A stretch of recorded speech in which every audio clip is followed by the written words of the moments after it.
Welcome to The Explainer. Today, we're diving into a legal case that pits a single homeowner against a huge corporation. And in the process, it just blows the lid off a really critical question about our justice system. So, can following the rules actually lead to injustice? That's the big question we're tackling today. We're going to look at this case out of Idaho that really makes you wonder, what happens when the very rules that are supposed to guarantee a fair shot end up being the thing that slams the door on the truth?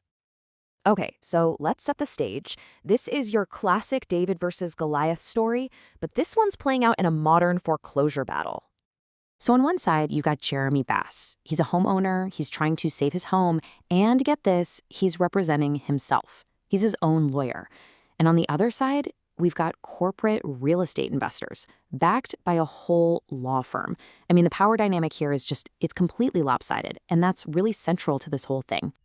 All right, so the whole case, the entire thing, really turned on one single decision the court made, and it was all about 3 documents that Jeremy Bass tried to submit. So check out this timeline. It's pretty straightforward, but it's so important. On October 18th, the plaintiffs filed their document. Just 3 days later, Bass gets his detailed responses in, super quick. But then, fast forward 2 months, and the judge just tosses them. Why? Well, it's a procedural technicality. Basically, the court said he wasn't allowed to file a reply to a reply. You know, he couldn't have the last word in writing. And just like that, because of this one rule, his most important arguments were completely wiped from the record. And legal experts were all over this. Professor Winthrop basically says that this decision, well, it completely silenced Bass's best shot. It put following the rule book, no matter how formal, ahead of actually looking at what was fair and just. So you're probably wondering, what was in these documents? What was so important that the court refused to even lay eyes on it? Yet, this wasn't some minor disagreement. Bass was making a bombshell allegation. He was saying that the plaintiffs, the corporation, had actually admitted in their own filings to actions that could be federal crimes. We're talking about rigging the very auction where they bought his house out from under him. And he wasn't just throwing accusations around. He pointed to a specific law, the Sherman Antitrust Act. This is a huge federal law. Its entire purpose is to stop this exact kind of thing: collusion, bid rigging, anything that messes with fair competition. Okay, so this is what he was trying to show the court. This was his smoking gun. First, he had proved that the plaintiffs were talking to the auction trustee before the sale even happened. Big red flag. Second, they showed up with checks already printed for the exact final sale price. How is that possible in a competitive auction? And third, he had the receipts, emails he sent before the auction warning the trustee that this whole thing smelled fishy and could violate the Sherman Act. And the court never saw any of it. Which brings us back to the big question, right? If this evidence was so powerful, why in the world was it just thrown out? Well, you won't believe this. The judge herself actually admitted that the rules were, and I'm quoting her here, a little convoluted.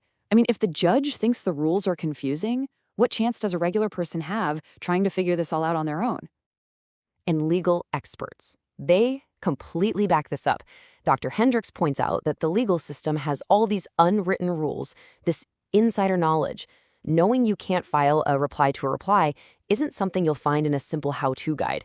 It's stuff lawyers learn over years and years, and it creates this impossible maze for people like Jeremy Bass. So, what are the real-world consequences when key evidence gets tossed out on a technicality? Well, for Jeremy Bass, it wasn't just some abstract legal problem. The fallout was absolutely devastating. First off, let's talk money. We're looking at over $140,000. That's the potential equity he just lost. His property was sold for basically half of what it was actually worth. And then, to add insult to injury, it's just unbelievable. Because his best evidence was never even looked at, the court decided his defense was frivolous. And get this, they ordered him to pay the corporation's legal fees. Almost $10,000.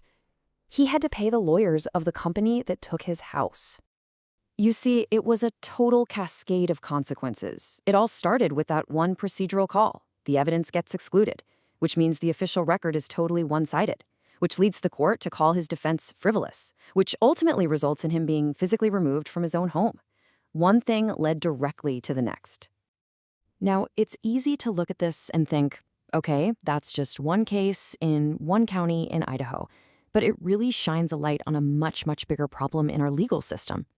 Professor Westbrook really hits the nail on the head here. Court rules are supposed to be there to help us get to the truth in a fair way. They should never become a shield that lets potential wrongdoing just hide in plain sight. But this story isn't over yet. The whole thing is now on appeal, heading to the Idaho Supreme Court. And they have to decide that fundamental question. Should this evidence, which was silenced by a technicality, finally get its day in court? Look, in the end, this case forces all of us to ask a really uncomfortable question. Does our legal system sometimes care more about its own complicated rules than it does about finding the truth? Because when the path to justice is a maze that only an expert can navigate, you have to wonder if justice is really blind at all. And the answer to that affects way more than just one house. It goes right to the very heart of what we believe our justice system is for.